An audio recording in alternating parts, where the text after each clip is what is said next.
Hello students, welcome back to my channel जहां हम class 8 की मैथ्स कवर कर रहे हैं लेटेस्ट एडिशन ऑफ एनसीईआरटी 2023 के अकॉर्डिंग। हम इस वक्त हैं चैप्टर नंबर 3 अंडरस्टैंडिंग क्वाड्रिलेटरल्स पे। मेरे प्रीवियस वीडियोस में हम लोग chapter number 1 and chapter number 2 cover कर चुके हैं एंड आई होप आप लोगों को अच्छे से समझ आए होंगे। सो अभी तक अगर आपने मेरे चैनल को सब्सक्राइब ना करा हो, फटाफट सब्सक्राइब कर लीजिए, बेल आइकन प्रेस कर दीजिए जिससे सारे ही वीडियोज़ की नोटिफिकेशन आप तक पहुँच सकें। सो हम स्टार्ट करते हैं exercise 3.3। The first question is given a parallelogram ABCD। एक पैरेललोग्राम दे रखा है ABCD। Complete each statement along with the definition और प्रॉपर्टी यूज। कुछ प्रॉपर्टीज होती हैं पैरेललोग्राम की, वो मैंने अपने इंट्रोडक्शन वीडियो में आप लोगों को बच्चों समझाई थी। अगर आपने अभी तक इंट्रोडक्शन वीडियो ना देखा हो तो फटाफट से पहले आप वो देख लीजिए, क्योंकि इन एक्सरसाइजेस को करने के लिए हमें सारी ही फिगर्स की नॉलेज और उनकी प्रॉपर्टीज़ की नॉलेज होना बहुत ज़रूरी है। ठीक है, तो इस क्वेश्चन में इन्होंने बोला है कि एक पैरेललोग्राम है और नीचे कुछ स्टेटमेंट्स दिए हैं, हमें उन्हें कंप्लीट करना है और रीज़न देना है उनकी प्रॉपर्टी या डेफिनेशन के फॉर्म में। So the first part is AD is equals to. अब सबसे पहले हम देखते हैं इस पैरेललोग्राम में ABCD जो ये फिगर दे रखी है इसको देखिए, इसमें AD क्या है? AD एक साइड है इसमें पैरेललोग्राम की। एंड आपको मैंने बताया था opposite sides of parallelogram are equal, क्योंकि हमें यहाँ पे इक्वल चीज ही लिखनी है। तो AD के इक्वल क्या हो जाएगा? BC, क्योंकि BC पैरेललोग्राम की ऑपोजिट साइड है जो कि AD के ऑपोजिट है। AD is equals to BC। अब हमें यहाँ पे रीजन भी लिखना होगा, ऑपोजिट साइड्स ऑफ पैरेललोग्राम। ये पैरेललोग्राम का आइकन होता है बच्चों, दो parallel lines NGM are equal. ठीक है, सेकेंड पार्ट एंगल DCB। ये वाला एंगल बच्चों इन्होंने हमसे पूछा है, तो ये भी एक प्रॉपर्टी होती है, opposite angles of parallelogram are equal. तो ये C एंगल किसके इक्वल हो जाएगा? A। अब A को हम कैसे नेम देंगे? DAB या फिर BAD, कोई भी नाम आप दे सकते हैं। ठीक है, तो मैं लिख देती हूँ angle DAB। Angle DCB is equals to angle DAB। Reason again same हो जाएगा, opposite angles of parallelogram are equal. ठीक, OC क्या है? ये देखिए OC डायगोनल का एक पार्ट है, आधी डायगोनल है। अब अगर आपको याद हो इंट्रोडक्शन वीडियो में मैंने आपको प्रॉपर्टीज में बताया था कि diagonals of parallelogram bisect each other. Bisect मतलब दो इक्वल भागों में बांटती हैं। तो AC पूरी डायगोनल है, तो AO और OC बराबर हो जाएंगे जब दोनों डायगोनल्स आपस में कट रही हैं। तो OC किसके बराबर हो जाएगा? OA के। क्यों? Diagonals bisect each other.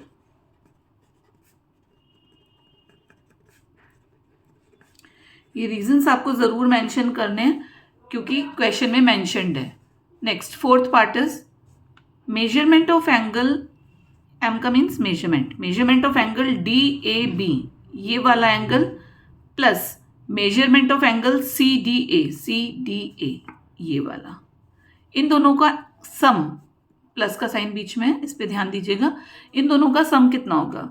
तो ये भी मैंने आपको बताया था कि अगर हमारे एडजेसेंट एंगल्स होते हैं पैरेललोग्राम के और अगर उनको जोड़ा जाता है they are supplementary, it means इनका सम कितना हो जाएगा? 180 डिग्री। एंड हम रीजन क्या लिखेंगे? Adjacent angles of parallelogram are supplementary. तो बच्चों इजी बहुत है इक्वेशन, लेकिन आप तभी कर पाओगे जब आपको प्रॉपर्टीज की नॉलेज होगी। ठीक है, अब आते हैं हम सेकंड क्वेश्चन पे। सेकंड क्वेश्चन को रीड कर लेते हैं। Consider the following parallelograms. कुछ पैरेललोग्राम दिए हैं हमें इस फिगर में और हमें find the value of the unknown XYZ। हमें जो अननोन अल्फाबेट्स हैं उनकी वैल्यू निकालनी है। ठीक है, सबसे पहले हम देखते हैं फर्स्ट पार्ट।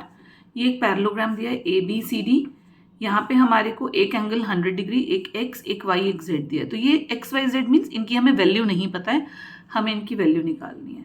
तो इन फिगर्स में, इन क्वेश्चंस में पैरेललोग्राम की प्रॉपर्टीज का भरपूर यूज है बच्चों। अभी तक अगर आपको प्रॉपर्टीज में थोड़ा भी कंफ्यूजन है तो इंट्रोडक्शन वीडियो पे जरूर जाइए और उसे एक बार पहले समझ लीजिए। ठीक है, हम स्टार्ट करते हैं part first. ABCD is a parallelogram. हम लिख देते हैं यहाँ पे given ABCD is a parallelogram, की हमें दे रखा है कि ABCD इज अ पैरेललोग्राम है। अब यहाँ पे angle B is equals to 100 degree है, ये गिवन है। ठीक है, गिवन है तो आप ब्रैकेट में लिख दीजिए गिवन। हमारे को सारी वैल्यूज फाइंड करनी है। सबसे पहले हमें पता है कि opposite angles of parallelogram equal होते हैं, तो बी के ऑपोजिट कौन सा एंगल है, डी। डी कितना है, वाई, तो यानी कि वाई हो जाएगा 100 डिग्री। अब हम यहाँ पे लिखेंगे angle b is equals to angle d. Reason दीजिए, opposite angles of parallelogram are equal, है ना। So angle d is equals to y equals to 100 degree. इसलिए वाई की वैल्यू कितनी आ गई बच्चों, 100 डिग्री, एक वैल्यू आ गई। अब हमारा बचा एक्स और हमारा बचा जेड।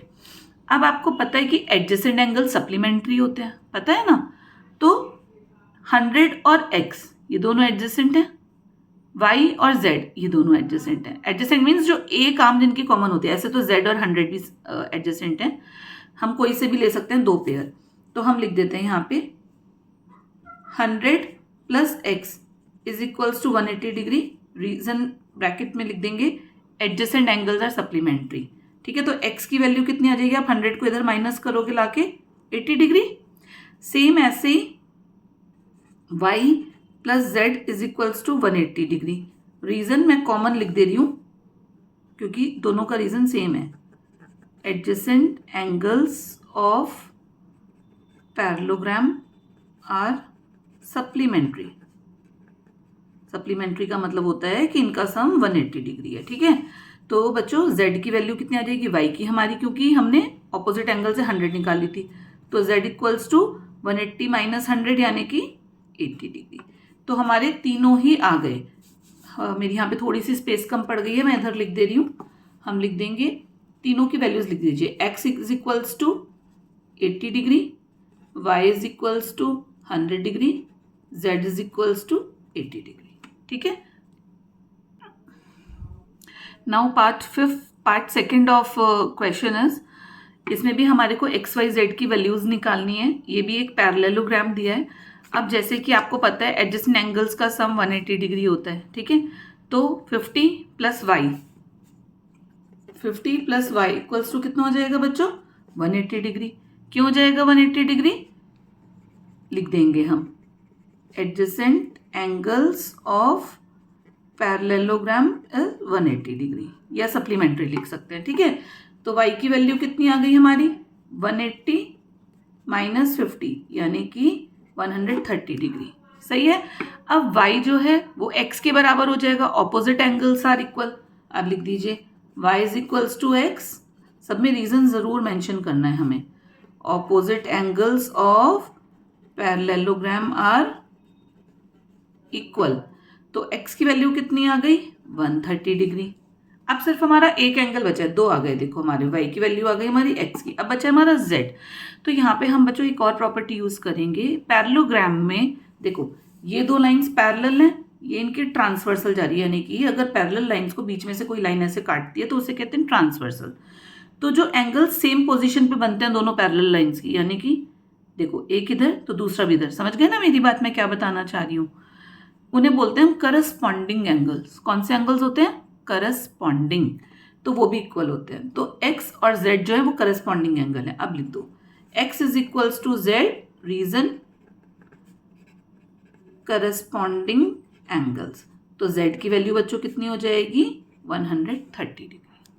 आया समझ। ठीक है, अब हम यहाँ पे सबकी वैल्यूज लिख देंगे। y is equals to 130 degree, x is equals to 130 degree और z भी 130। तीनों ही एंगल्स इसमें तो हमारे 130 आ गए। ठीक है,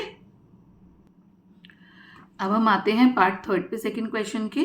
देखिए यहाँ पे भी एक हमारे को पैरेललोग्राम दे रखा है एंड यहाँ पे तीन अननोन एंगल्स दे रखे हैं x, y, z। ठीक, एक एंगल दे रखा है 30 डिग्री एंड इस चीज को नोटिस कीजिए बच्चों, जहाँ पे डायगोनल्स बाइसेक्ट कर रही है, एक ये ऐसा बना रखा है। जब भी कभी ऐसा बना है इट मीन्स ये 90 डिग्री मेंशन्ड है। कहें ना कहें इस आइकन को देख के आप पहचान जाएंगे कि this angle is of 90 degree. ठीक है, अब यहाँ पे हमारे को एक्स वाई जेड की वैल्यू निकालनी है। सबसे पहले देखो यहाँ पे ऑपोजिट एंगल्स ऑफ पैरेललोग्राम नहीं चलेंगे क्योंकि कट रहे हैं, तो हम इस छोटे वाले ट्राइंगल को कंसिडर करते हैं जिसमें एक्स वाई और 30 डिग्री है। हम लिख देते हैं y plus x plus 30 degree is equals to 180 degree. इन तीनों एंगल्स का सम मिला के 180 डिग्री होगा। क्यों? Angle sum property of triangle. Angle sum property of triangle क्या होती है बच्चों? Angle sum property of triangle कि sum of all the angles of a triangle is equals to 180 degree होती है ना। तो y plus x plus 30 is equals to 180 degree है। अब यहाँ पे हमारे को तो सिर्फ एक ही एंगल पता है, एक और एंगल अगर पता चल जाए तो चलो हम तीसरा एंगल निकाल लेंगे। तो हम सबसे पहले ध्यान देते हैं इस वाले साइन पे, ये दिया है, इसका कुछ तो यूज होगा ना। अगर क्वेश्चन में कुछ चीज़ मैंशनड होती है तो उसका कहीं ना कहीं यूज जरूर आ रहा होता है। तो देखो ये 90 डिग्री है। जब डायगोनल्स बाइसेक्ट कर रही हैं या इंटरसेक्ट कर रही हैं तो ये वर्टिकली अपोजिट बन रहे हैं। जब ऐसे दो लाइंस आपस में कट करती हैं तो ये वाले जो एंगल्स होते हैं ये होते हैं वर्टिकली अपोजिट एंगल्स और ये इक्वल होते हैं। तो x क्या हो जाएगा? 90 degree. x is equals to 90 degree. ठीक है, समझ में आ गया। अब x 90 डिग्री आ गया, इसकी वैल्यू हम यहाँ पे डाल देते हैं। y plus 90 degree plus 30 degree is equals to 180 degree. तो y की वैल्यू कितनी आ जाएगी? 180 डिग्री माइनस इन दोनों को प्लस करके राइट हैंड साइड में ले जाएंगे 120 डिग्री। तो y हो गया हमारा बच्चों 60 डिग्री। ठीक है, y की वैल्यू आ गई। अब बचा हमारा z, दो वैल्यूज आ गई, हमारी x की वैल्यू आ गई, हमारी y की वैल्यू आ गई। अब बचा z। तो देखो z हम कैसे निकालेंगे? ऑल्टरनेट एंगल्स, दो पैरेलल लाइंस होती हैं और उसे एक ट्रांसवर्सल ने काटा तो जो ये z बनता है ऐसे करके, ये z बन रहा है, दिख रहा है आपको z। तो ये जो एक ट्रांसवर्सल के इधर और एक इधर एंगल होते हैं इन्हें बोलते हैं हम ऑल्टरनेट एंगल्स। तो यहाँ पे भी सेम हमारे ऑल्टरनेट एंगल बन रहे हैं। ठीक है, ये दो पैरेलल लाइंस हैं, ये से ट्रांसवर्सल काट रही है तो y and z are alternate angles. लिख दो अब, y is equals to z alternate angles. और ऑल्टरनेट एंगल्स हमेशा इक्वल होते हैं, इसलिए z की वैल्यू y के बराबर हो जाएगी। और y की वैल्यू हमने कितनी निकाली है? 60 डिग्री। समझ आया? अब आप यहाँ पे तीनों की वैल्यूज एक साथ लिख दो। y is equals to 60 degree, x is equals to 90 degree and z is equals to 60 degree. ठीक, अब हम आते हैं इस एक्सरसाइज के फोर्थ पार्ट पे। सब फिगर पैरेललोग्राम है इसलिए सोचने की जरूरत ही नहीं है क्योंकि क्वेश्चन में ही मेंशन था find the unknown angles of the parallelogram. ठीक, तो ये भी हमारे को एक पैरेललोग्राम दे रखा है, एक एंगल दे रखा है, बाकी निकालने हैं। तो सबसे पहले ऑपोजिट एंगल्स इक्वल होते हैं तो y की वैल्यू तो इजीली पता चल गई। अब तो आपको देख के ही पता चल रहा होगा ना, सिंपल क्वेश्चन है ये बहुत। ठीक है, y is equals to 80 degree, reason लिख दो, opposite angles of parallelogram are equal. ठीक है, उसके बाद y की वैल्यू आ गई। अब हम एडजेसेंट एंगल से y और x को प्लस करके 180 कर सकते हैं या फिर x और 80 को भी, one and the same thing है, जो भी आप लेना चाहें। मैंने लिख दिया y plus x is equals to 180 degree. Reason क्या है? Adjacent angles of parallelogram are supplementary. मैं शॉर्ट में लिख दिया, यहाँ पे स्पेस थोड़ी सी कम पड़ गई थी, आप पूरा लिखिएगा सप्लीमेंट्री। तो y की वैल्यू है बच्चों 80, x is equals to 180 degree. तो x की वैल्यू कितनी आ जाएगी? 80 इधर जाके माइनस होगा 100 डिग्री। ठीक है, दो एंगल्स आ गए, हमारा y आ गया, हमारा x आ गया। अब बचा हमारा z। तो z कैसे निकलेगा? देखो करस्पॉन्डिंग एंगल्स मैंने आपको बताया था लास्ट क्वेश्चन में, ये दोनों भी करस्पॉन्डिंग एंगल्स हैं। एक पैरेलल लाइन ये जा रही है, एक ये जा रही है, ये ट्रांसवर्सल है जो दोनों पे से जा रही है। तो ये सेम डायरेक्शन सेम पोजीशन पे एंगल्स बन रहे हैं दोनों पैरेलल लाइन के। तो लिख देंगे हम z is equals to 80 degree corresponding angles. तीनों एंगल्स आ गए, अब तीनों की वैल्यू एक साथ लिख दीजिए। x is equals to 100 degree, y is equals to 80 degree and z is equals to 80 degree. अब बच्चों हम आते हैं सेकंड क्वेश्चन के लास्ट पार्ट पे जो कि है फिफ्थ पार्ट। इसमें भी एक पैरेललोग्राम दिया है। ठीक है, एक डायगोनल दे रखी है, एक नहीं दी है, सिर्फ एक डायगोनल दी है इसमें, एंड एंगल्स दे रखे हैं। हमें बाकी rest of the angles find करने, angle x, angle y and angle z। सबसे पहले हम पेन से लिखने से पहले हम इस फिगर को पढ़ लेते हैं। देखो एक फिगर है, एक एंगल दे रखा है 112। सबसे पहले तो हमें इसका ऑपोजिट एंगल ही निकालना है ना। ये और ये ऑपोजिट हो रहे हैं, दिख रहे हैं ना आपको अच्छे से। तो y तो इसके बराबर हो जाएगा। फिर ये एक ट्राइंगल दे रखा है, तो एक काम करते हैं हम इस फिगर को नाम दे देते हैं, हमारे को करना इजी हो जाएगा। A B C D.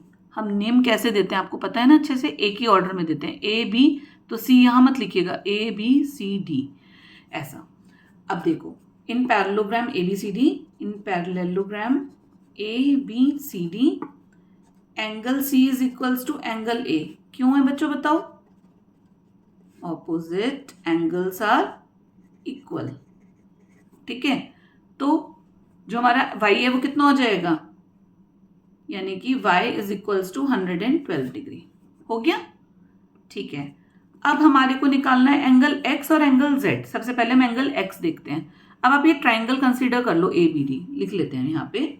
In triangle A B D angle a plus angle A B D, यानी कि ये वाला angle, plus angle B D A is equals to 180 degree. क्यों? Angle sum property of triangle है ना। आप हर चीज़ का reason mention ज़रूर करते जाना। अब एक चीज़ यहाँ पे मैं छोटी सी है, आप क्लास 8 के बच्चे हो, वैसे तो आपको सब पता ही होगा, लेकिन तब भी कुछ बच्चों को हो सकता है डाउट हो, तो मैं क्लियर कर रही हूँ। मैंने यहाँ पे तो सिर्फ एंगल ए लिखा, लेकिन यहाँ पे 3 अल्फ़ाबेट्स क्यों यूज़ करें? इसलिए क्योंकि ये एंगल ए बट नहीं रहा है, लेकिन ये एंगल भी, ये भी एंगल बी और ये भी, तो ये कौन सा है? जो पॉइंट पे एंगल बन रहा होता है उसे हम रखते हैं सेंटर में, एंड बाकी दो रेस्ट ऑफ द पॉइंट्स हम लेते हैं दो, ए बी डी, और डी को हम कैसे लिखेंगे, ए डी बी। जिस पॉइंट पे एंगल बन रहा है उसे हम सेंटर में रखते हैं। ठीक है, इज इक्वल्स टू 180 डिग्री। अब वैल्यू डाल दीजिए। ए की वैल्यू आ गई है हमारी 112 degree, A B D X है जो हमें फाइंड करना है, एंड बी डी ए 40 है जो कि हमें दे रखा है, इज इक्वल्स टू 180 डिग्री। तो x की वैल्यू कितनी हो जाएगी बच्चों, 180 डिग्री माइनस, इन दोनों को इधर ला के हम माइनस कर देंगे। 112 और 40 को जब प्लस करेंगे सबसे पहले आएगा 152। ठीक है, अब 180 में से 152 माइनस करेंगे, कितना आएगा, 28 डिग्रीज। सही है, हमारी x की वैल्यू भी आ गई, हमारी y की वैल्यू आ गई, हमारी x की वैल्यू आ गई। अब हमारे पास क्या बचा है, z। तो z को देखो आप इसमें कई तरीके से निकाल सकते हो। z को आप ऑल्टरनेट एंगल भी ले सकते हो। ये लाइन इसके पैरेलल है, ये बीच में ट्रांसवर्सल गई। देखो ट्रांसवर्सल की पहचान होती है कि वो बनता है, ये लाइन इसके पैरेलल है और ये ट्रांसवर्सल गई, तो ये z जैसी फिगर बनी। तो ये जो एंगल्स होते हैं ना z के दोनों कोने, ये होते हैं हमारे ऑल्टरनेट एंगल्स। तो z की वैल्यू हो जाएगी x के बराबर, लिख दो यहाँ पे, लिख देती हूँ मैं, रीजन लिख देती हूँ। A B is parallel to C D and BD is the transversal and BD is the transversal. So x is equals to z, reason बच्चों alternate angles। ठीक है, तो बस x की वैल्यू तो आप निकाल ही चुके थे, लिख दो therefore z is equals to 28 degree. आ गई तीनों वैल्यूज। अब हम इन्हें एक साथ लिख देंगे, x is equals to 28 degree, y is equals to 112 degree and z is equals to 28 degree. Sorry, ये देखो सही है। तो इसी के साथ हमारा क्वेश्चन नंबर 2 कंप्लीट होता है। आई होप आपको अच्छे से समझ आया होगा। अगर कोई भी डाउट्स हो आप लोग कमेंट बॉक्स में ज़रूर लिखिए, मैं पूरी कोशिश करूँगी आपके डाउट्स को क्लियर करने के लिए। Thank you so much.